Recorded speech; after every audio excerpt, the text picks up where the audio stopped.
இந்த water bottle அப்போ இருந்திருக்கலாம்னு கூட அவர் வச்சுட்டு இருக்கலாம். தண்ணி கேன் சார்.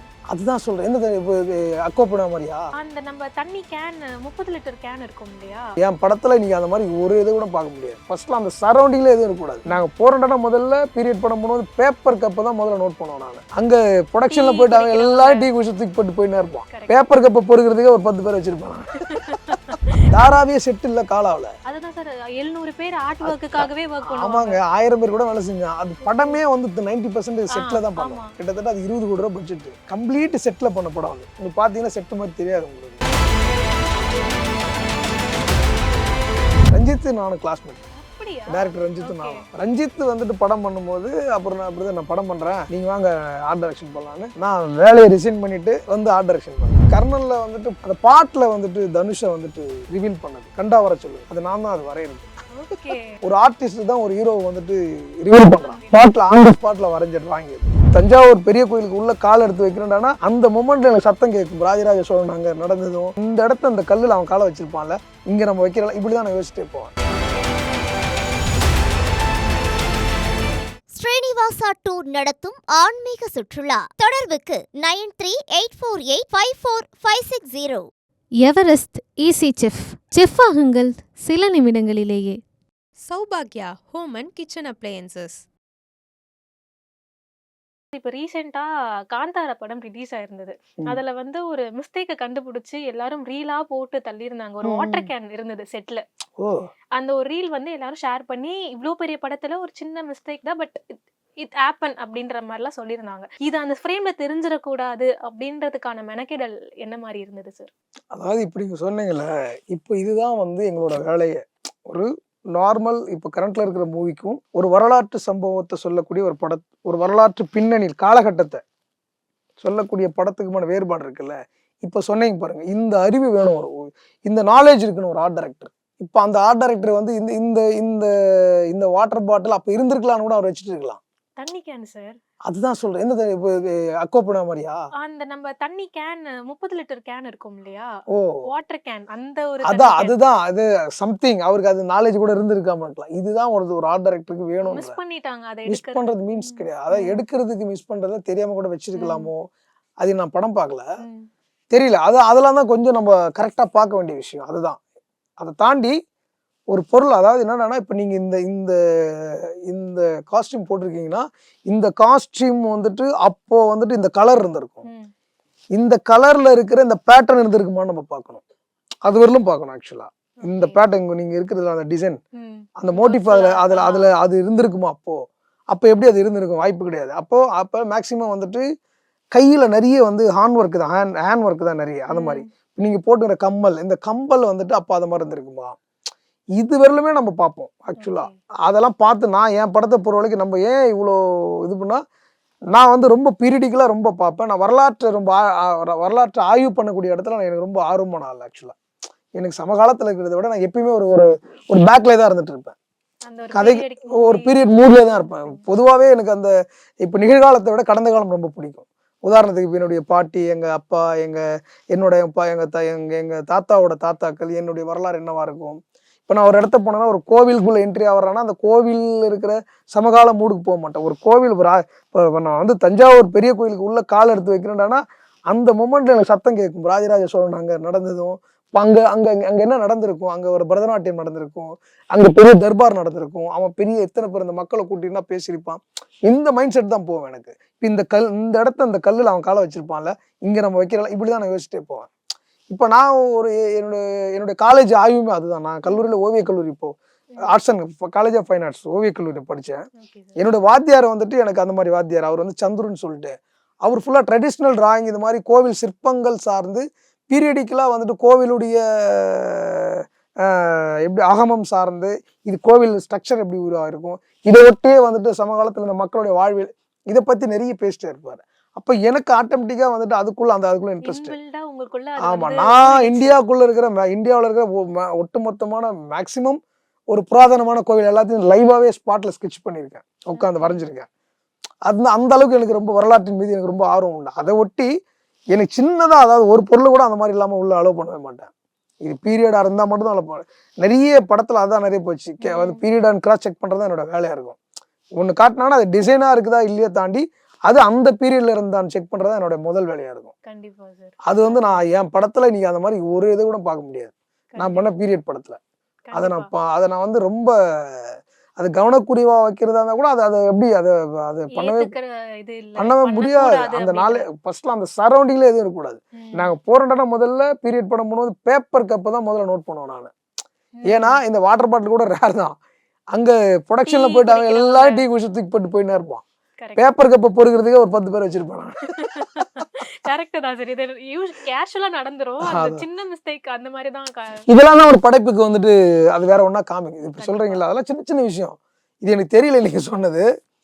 அந்த மாதிரி நான் நிறைய படங்கள் அது மாதிரி நானுமே எனக்கே தோணும். நிறைய படங்கள்லாம் அந்த படத்தை குறிப்பிட்டு சொன்னா அவங்க அந்த ஆர்டர் தான் குறை சொல்ற மாதிரி இருக்கும். நிறைய படங்கள் அந்த மாதிரி நிறைய படங்களை ஒரு பார்த்துருக்கேன் நான். திடீர்னு ஸ்கூட்டி கிராஸ் ஆகும் ஏதாவது அந்த மாதிரி பீரியடுக்கு சம்பந்தம் இல்லாத ஒரு ஆமா அந்த மாதிரி ஒரு போட்டுனா வந்து பீரியட்ல சோழா பீரியட்ல வந்துட்டு படம் பண்றாங்கன்னா அங்க வந்து ஃபைபர் போட் போவோம். அதுல வந்து ஃபைபர் போட்ல கலர் அடிச்சிருப்பாங்க. இருந்தாலும் அது ஃபைபர் தெரியும். டெக்ஸ்சரா வந்து உங்களுக்கு எல்லாமே உட்டு தானே அப்போ. இது மாதிரி நான் ரொம்ப அதெல்லாம் நான் வந்து ரொம்ப காம்ப்ரமைஸ்லாம் ஆக மாட்டேன். ஒரு ஆர்ட் டைரக்டரா இருக்கும்போது இந்த விஷயம்லாம் கண்டிப்பா இதுக்கப்புறம் வரவங்க ஒரு ஆர்ட் டைரக்டரா வரணும்னு ஆசைப்படுறவங்க இதெல்லாம் தயவு செஞ்சு கத்துக்கோங்க, இதை வந்து ஃபாலோ பண்ணுங்க அப்படின்னு சொல்லக்கூடிய ஒரு விஷயம் என்னவா சார் இருக்கும்? ஆர்ட் டைரக்டரா வரவங்க நான் சும்மா அது வந்து நான் அட்வைஸ்லாம் கிடையாது. சும்மா நான் எப்படி இருக்கிறேனோ அப்படி சொல்லிடுறேன் நான். அது ஒன்றும் இல்லை, ஒரு கேப்டன்ஷிப்பாக இருக்கணும். ஒரு கேப்டன் அவன் வந்து ஒரு பெரிய லீடர்ஷிப்பாக இருக்கணும் வச்சுக்க. அந்த லீடர்ஷிப்கான எல்லா குவாலிட்டி இருக்கணும் உங்களுக்கு. ஒரு கமாண்டிங் பவர் இருக்கணும் உங்கள்கிட்ட. கமாண்டிங் பவர் இருந்தால் தான் ஒட்டுமொத்தமாக கிட்டத்தட்ட ஒரே டைமில் உங்களுக்கு ஒரு 1000 பேர் கூட வேலை செய்வான். 2000 பேர்லாம் வேலை காலாவெல்லாம் வந்துட்டு ஒரு 700 பேர் வேலை செய்வாங்க ஒரு நாளைக்கு. காலா என்னோட படத்தில்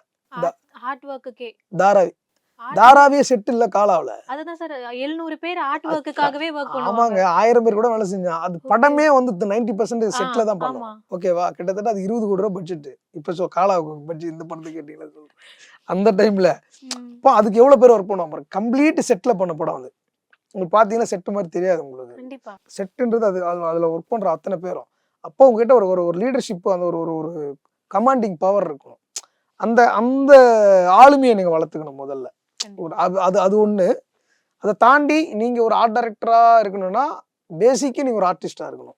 ஒரு ஆர்டிஸ்டா இருந்தா மட்டும்தான் கரெக்டான ஒரு ஆர்ட் டைரக்ஷனை ஒரு ப்ரொடக்ஷன் டிசைனை நீங்க டிசைன் பண்ண முடியும். ஆர்டிஸ்டா இல்லைன்னா கண்டிப்பா ஏதோ ஒண்ணுதான் பண்ண முடியும். சம்திங் அது என்ன வேணா நடக்கலாம். ஒரு பேசிக்கலி ஒரு ஆர்டிஸ்டா இருக்கணும். இந்த கலரை இந்த வால்க்கு அடிக்கலாமா அடிக்க கூடாதா, இந்த விஷயத்த இது அப்ளை பண்ணலாமா பண்ணக்கூடாதுன்ற ஒரு சென்ஸ் இருக்கணும். பேசிக்கலி ஆர்டிஸ்டா இருக்கணும். ஒரு கலர் சென்ஸ் தெரியணும் உங்களுக்கு. டிராயிங் நாலேஜ் இருக்கணும். இதெல்லாம் பேசிக். இதை தாண்டி அப்டேட்டடா நீங்க ஆயிட்டே இருக்கணும். இப்போ என்ன கரண்ட்ல என்னென்ன இருக்கு அதை அப்டேட் ஆகணும். உதாரணத்துக்கு முதல்ல வந்து நாங்க பேப்பர்ல தான் நான் வந்து பேப்பர்ல தான் வரைஞ்சிட்டு இருந்தேன். என் பீரியடுக்கே சொல்றேன். பேப்பர்ல தான் நான் வரைஞ்சிட்டு இருப்பேன். அடுத்து வந்துட்டு போட்டோஷாப்னு ஒரு இது வந்துச்சு. போட்டோஷாப்புக்கு அடாப்ட் ஆனோம். போட்டோஷாப்லேயே நான் ஒர்க் பண்ணோம். அதுக்கப்புறம் 3D போட்டோஷாப்ல டிராயிங் பண்றது ஒன்று இருக்கு. அதில் மாயா 3Dயா நம்ம மாடல் பண்ணி அதை வந்து இது பண்றது. அடுத்து இப்போ வந்து ஏஐ வந்துருக்கு. இப்போ ஏஐக்கு நீங்க அடாப்ட் ஆகணும். ஏஐ வந்தாலும் நீங்க வந்து எப்படியும் சினிமா எக்ஸிகியூஷன் பண்ணணும். ஆனா அதுக்கு முன்னே ஏஐ வந்து ரொம்ப அட்வான்ஸா இருக்கு. லைட்டிங்கோட டக்குன்னு உனக்கு ஸ்கெட்ச் கூட பண்ண தேவை. ப்ராம்ப்டிங்லேயே நீங்க வந்து கொண்டு வந்துடலாம். இந்த டெக்னாலஜி கொஞ்சம் அடாப்ட் ஆகி தெரிஞ்சுக்கணும். அது மாதிரி ஒட்டுமொத்தமா ஒரு ஸ்கில்ஃபுல்லான ஆளா இருந்தாதான் நீங்க கரெக்டான ஒரு ப்ரொடக்ஷன் டிசைனரா லாங் டைம் ரோல் பண்ண முடியும். இல்லைன்னா உங்களால சஸ்டெயின் பண்ண முடியாது. அது எங்கேயோ ஒரு இடத்துல பிரேக் ஆகிடும். ஏன்னா இங்கே இப்போ நிறைய பேர் வந்து சும்மா ஏதோ ஒன்று பண்ணிடலான்ற மாதிரி வராங்க. அதனால சொல்கிறேன். இப்போ ஏன்னா நான் என்ன யோசிக்கிறேன்னு அதை சொல்கிறேன். அந்த அட்வைஸ்லாம் கிடையாது. இதெல்லாம் தெரிஞ்சுக்கணும் வந்தீங்கன்னா இன்னும் நீங்கள் நல்லா பண்ணலாம். எவ்வளவு வருஷம் சார் ஆகுது சினிமாவுக்கு வந்து ஒரு ஜர்னி ஸ்டார்ட் இப்போ நீங்கள் நான் எப்போ வந்தேன்னா அப்படின்னு சொன்ன உடனே எத்தனை வருஷம் வயசான ஆளா இருப்பாங்களா இருக்கீங்க? இல்ல சார் உங்களோட அனுபவம் இருக்குல்ல. இல்ல ஓகே ஒரு இதுக்காக கேக்குறேன். நல்ல ஆங்கர் ஒருத்தரோட பதில இருந்து அடுத்த क्वेश्चन இப்படி இருக்கு இல்லைங்களா? அது சீரியஸா தான் சூப்பரான விஷயம். அட்டகத்தி, பீட்சா, மாயா, குக்கு, மெட்ராஸ், வடகரி இது மாதிரி நான் 2012 என்னோட அட்டகத்தியோட ஃபர்ஸ்ட் படம்னா அப்போ 2012 வச்சுங்களேன். ஆமா நான் ஆக்சுவலா ரொம்ப சினிமாவில் அசிஸ்டண்டாலாம் யார்கிட்ட ஒர்க் பண்ணல. அதிகமாக ராஜீவன் கிட்ட ஒர்க் பண்ணேன். ராஜீவன் அவர்கிட்ட ஒர்க் பண்ணேன். அவர்கிட்ட கிட்ட சும்மா ஒரு ஜில்னூர் காதல்னு ஒரு படம் ஒர்க் பண்ணேன்.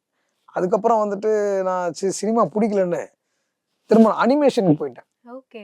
அனிமேஷன்ல போயிட்டு பேக்ரவுண்ட் ஆர்டிஸ்டா சிஜி பண்ணுவாங்கல்ல, ஸ்டோரி போர்டு ஆர்டிஸ்டா ஒர்க் பண்ணேன். ஓகே. ஸ்டோரி போர்டு ஒரு ஆ. அனிமேஷன் ஸ்டோரி போர்டு பண்ணுவாங்கல்ல, ஆமா. ஸ்டோரி போர்டு ஆர்டிஸ்டாவும் பேக்ரவுண்ட் ஆர்டிஸ்டாவும் ஒர்க் பண்ணேன். அதுக்கப்புறம் 4 சோத்தை பார்த்து பார்த்து போர் அடிச்சிச்சு. இது இல்லையே நம்ம வந்த வேலை வேறையாச்சான்ட்டு திரும்ப வந்துட்டு சினிமாவுக்கு வந்துருச்சுங்க. ரஞ்சித் நானும் கிளாஸ்மேட். அப்படியா? டைரக்டர் ரஞ்சித்தும் ஓகே. நானும்.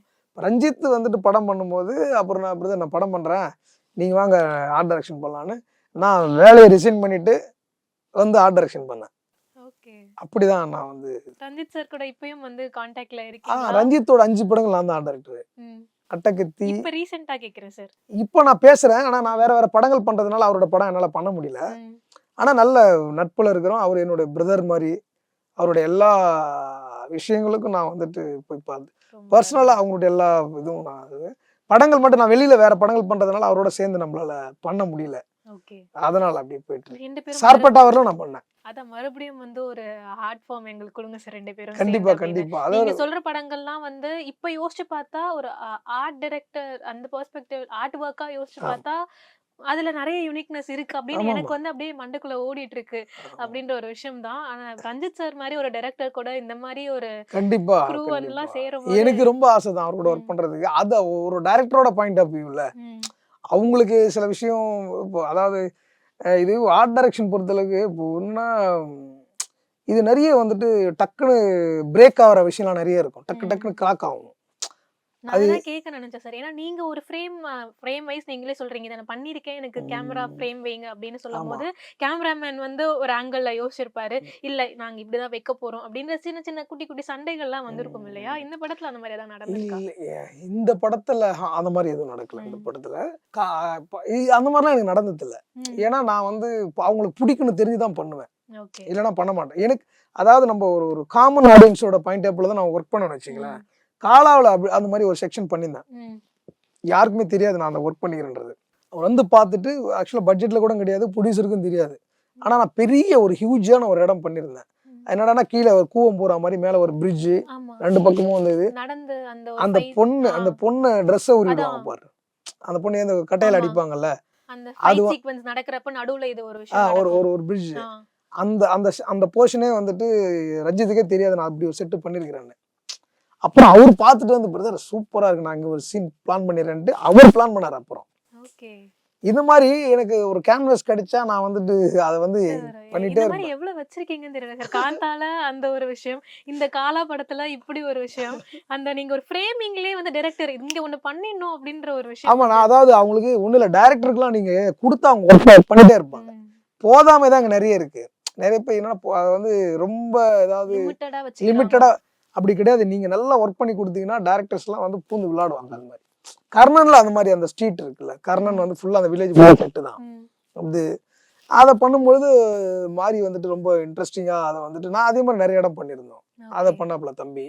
அதுல கர்ணன்ல வந்து எனக்கு கர்ணன்ல வந்துட்டு பிடிச்சதுனால செட்டு இதெல்லாம் ஓகே. ஆனா வந்துட்டு அந்த அந்த பாட்டுல வந்துட்டு தனுஷை வந்துட்டு ரிவீல் பண்ணது கண்டா வர சொல்லுங்க, அது நான் தான் அது வரைகிறது. ஓகே.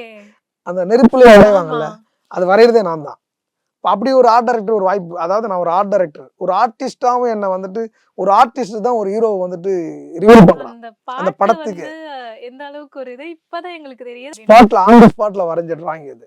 ஓகே. லைவ் போர்ட்ரேட்டிங் தான் அது. ஆமா ஆமா, அதை வந்து தனுஷை வந்துட்டு கரெக்டா ஸ்கெட்ச் பண்ணி இது நம்ம போட்டோ எடுத்துட்டு நெருப்பை கொளுத்தி அதை ரெடி பண்ணிட்டு அப்படியே ஸ்பாட்லயே நம்ம அதை வந்துட்டு ஒர்க் பண்ண வச்சுக்க. அது வந்து எனக்கு ரொம்ப பிடிச்ச ஒரு ஒரு ஆர்டிஸ்டா ஒரு ஆர்ட் டைரக்டரா எனக்கு வந்து பெரிய ஒரு கிரெடிட். ஒரு ஒரு பெரிய நானாவே அதை நடிச்சிருக்கிறேன்ல, அதனால நான் மாறிக்கு வந்து நான் எப்பயுமே அது ஒரு பெரிய தேங்க்ஸ் சொல்லிட்டே இருப்பேன் எல்லாத்தையும். கண்டிப்பா சார். அது ஒரு பெரிய மொமெண்ட் தான். இந்த மாதிரி வந்து அடுத்தடுத்த ப்ராஜெக்ட்ஸ் என்ன சார் இருக்கு? அப்படியே நானும் டைரக்ஷன் பண்ணலாம்னு ஒரு ஐடியா பண்ணிருக்கேன். அப்படிங்களா? அப்படிதான் இப்படி போயிட்டு ஒரு வெர்ஷன் என்ன சார் ஒண்ணு ஒண்ணா வெளிய வருதே சார். ஆர்ட் டைரக்டர்லயே வந்து ஒரு டைரக்டர் மோடுக்கு போய் ஒண்ணு பண்றீங்க. அப்ப நீங்க எல்லாம் டைரக்ட் பண்ணீங்கன்னா செட் ஒர்க் எப்படி இருக்கும் நான் யோசிச்சிட்டு இருக்கேன் சார். ஆக்சுவலி செட் ஒர்க்ன்றதை விட இப்போ நாங்க அது இன்னும் சேரும்போது அது என்ன கண்டிப்பா மாதிரி கண்டிப்பா ஒரு இதுவா இருக்கும் அப்படின்ற கண்டிப்பா ஒரு வேற எதிர்பார்ப்பு வேற ஒன்னாதான் இருக்கும். அது ஒரு ப்ராசஸ் போயிட்டு இருக்கு. இப்ப நான் எனக்கு கேட்க தோணு விஷயம் என்னன்னா ஒரு ட்ரீம் டைரக்டர் இருப்பாங்கல்ல சார். எல்லாருக்குமே சினிமால ஒர்க் பண்ணும்போது ஏதாவது ஒரு டெக்னீஷியன் கூட நம்ம ஒரு படமாவது பண்ணிடணும் அப்படின்றப்ப ஒரு டைரக்டர் இந்த டைரக்டர் கூட எனக்கு ஒரு படமாவது பண்ணிடணும் அப்படின்ற ஆசை ஏதாவது இருக்கா? அதாவது எனக்கு என்னன்னா இந்த டைரக்டர் கூட ஒரு படம்ன்றதை விட எனக்கு ரொம்ப பீரியட் ஒரு சோழர் காலத்துக்கு ஒரு படம், ஒரு ராஜராஜ சோழனை பத்தி ஒரு படம் வச்சுக்கேன். அந்த படத்துல நான் ஒர்க் பண்ணணும். பிஎஸ் மாதிரி ஒரு அது பொன்னியின் செல்வன் மாதிரியான ஒரு படம். படங்கள்ல அந்த மாதிரி படத்துல விட்டு நீ வந்து உனக்கு எவ்வளவு வேணாலும் என்ன வேணாலும் பண்ணலாம்பா அப்படின்னு ஒரு சுதந்திரத்தை கொடுத்து, எனக்கு ஒரு டைம், ஒரு 2 வருஷம் 3 வருஷம் டைம் என்கிட்ட கொடுத்து ஒரு படம் பண்ண சொன்னாங்கன்னா சான்ஸே இல்லை. அது வந்து அதை நான் வந்து சொல்றதுக்கு இல்லை. அதுதான் இந்தியாவோட தி பெஸ்ட் ஆர்ட் டைரக்ஷன் படமா இருக்கலாம் சொல்றேன். எனக்கு ஒரு ஆசை அந்த மாதிரி. கண்டிப்பா சார். அதெல்லாம் அந்த மாதிரி. கண்டிப்பா ஆமா, அந்த அது மாதிரி எந்த ஒரு டைரக்டர்னு இல்லை. சஞ்சய் லீலா பன்சாலி வந்து நல்லா பண்ணுவார் அவர். ஆமா. அந்த மாதிரியான டைரக்டர். இப்போ மணி சாரே கூட பண்ணுவாரு. ஆனா அவருக்குமே கொஞ்சம் டைம் போதாமலாம் இருக்கு இன்னும். எனக்கு நான் பொன்னியின் செல்வன் பார்க்கும்போது இன்னும் நல்லா பண்ணிருக்கலாமோ அது ஒரு அப்படின்னு ஆர்ட் தோணுச்சு. டைரக்டரா பாக்கும்போது இந்த விஷயங்கள் இப்படிலாம் அது என்னன்னா கிராஃபா எனக்கு இன்னும் அதுல ரொம்ப ஸ்ட்ரக்சரா ரொம்ப சோழா பீரியட்ல ஒரு ஸ்ட்ரக்சர் இருக்கும். அதெல்லாம் மிஸ் ஆன மாதிரி இருந்தது எனக்கு. ஓகே. ஒரு இன்னுமே அதுல அதுல இன்னும் ஒரு ரொம்ப நேர்த்து இன்னும் போயிட்டு அது உண்மையை ஒண்ணு கரெக்டா பண்ணிருக்கலாமோ அப்படின்ற சும்மா எனக்கு ஒரு இதா இருந்தது. அது நல்லா தான் பண்ணியிருந்தாங்க. இன்னும் பெஸ்டா நான் அப்படி எல்லா படைப்பாலும் யோசிக்கிறது தானே. அது நல்லாவே சூப்பரா பண்ணியிருந்தாரு தோட்டா சார். எனக்கு ஒண்ணு தோணுச்சு அது மாதிரி. Okay sir. ரொம்ப ரொம்ப நன்றி Okay, சார். super. இவ்வளோ நேரம் இவ்வளோ விஷயங்களை எங்களுக்கு கூட வந்து எங்களுக்குலாம் கேட்க கேட்க இன்னும் எவ்வளோ சுவாரஸ்யமான கதைகள் உள்ள ஒளிஞ்சிருக்கு அப்படின்றது தான் வந்து ராமலிங்கம் சார் கிட்ட இருக்கு அப்படின்றத வந்து தெரிஞ்சுக்க ஆசைப்படுறோம். கண்டிப்பா அதுக்கு இன்னொரு செஷன் வச்சு நிறைய விஷயங்கள் உங்களோட இந்த கலை ரீதியா உங்க மேல அவ்வளோ ஆர்வம் இருக்கு உங்களுக்கு. அது எப்பவுமே வந்து அழகா இன்னும் எங்களுக்கு வந்து தெரிஞ்சுக்கிட்டே இருக்கணும் அப்படின்றதுக்கு ரொம்ப நன்றி சார். ரொம்ப ரொம்ப நன்றி நன்றி, மிக்க மகிழ்ச்சி. உங்களுடைய நேர்காணலுக்கு என்னுடைய மனமார்ந்த நன்றி, வாழ்த்துகள். ஸ்ரீனிவாசா டூர் நடத்தும் ஆன்மீக சுற்றுலா. தொடர்புக்கு 9384854560. Everest easy chef. செஃப் ஆகுங்கள் சில நிமிடங்களிலேயே. Saubhagya Home and Kitchen Appliances.